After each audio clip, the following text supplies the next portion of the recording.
విలక్షణమైన నటనకి పరిపూర్ణమైనటువంటి రూపం కోటా శ్రీనివాసరావు గారు.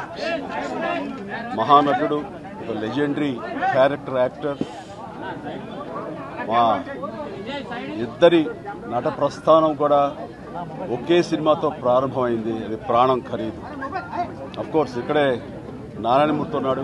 నారాయణమూర్తి కూడా ఆ సినిమాతోనే ప్రారంభమైంది అనుకోవచ్చు. సో సుదీర్ఘమైనటువంటి ఈ నట ప్రస్థానంలో మా అనుబంధం వెనవేసుకోవడం అంతా ఇంత కాదు. ఆయనతో నటిస్తున్నప్పుడు తెర మీద ఆయన నటనను చూసి అద్భుతం అనుకోవడం వేరు.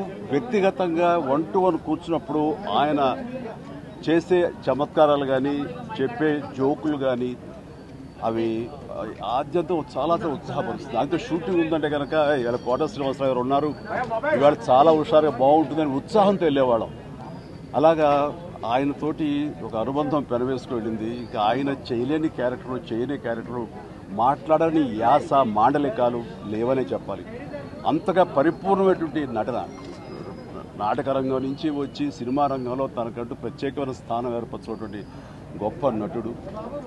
ఆయనతోటి నాకు ఎన్నో సినిమాల అనుబంధం ఉంది. ప్రతి సినిమా ఒక్కొక్క అద్భుతమైనటువంటి నాకు ఒక ప్రత్యేకం. అండ్ అలాంటి మా కోటా శ్రీనివాసరావు గారు ఈ రోజున లేరు అనుకోవటం అనేది నిజంగా చాలా తీరని లోటు. అండ్ ఇది వాళ్ళ కుటుంబానికి, పరిశ్రమకి తీరని లోటు. అలాంటి మహానటుడు, అలాంటి వైవిధ్య పాత్రలు పోషించేటటువంటి విలక్షణమైన నటుడు మళ్ళీ వస్తారని అనుకోవటం లేదు. అలాంటి నటుడు మనకు దొరకరేమో కూడా, ఉండరేమో కూడా. అది ఎవరు పూర్తి చేయటువంటి చాలా భారీ నష్టం ఈ పరిశ్రమకి. వారి ఆత్మనికి శాంతి చేకూరాలని ఆ భగవంతుడు ప్రార్థిస్తూ, వారి కుటుంబ సభ్యులకి ప్రతి ఒక్కరికి నా ప్రగాఢ సానుభూతిని తెలియజేస్తున్నాను.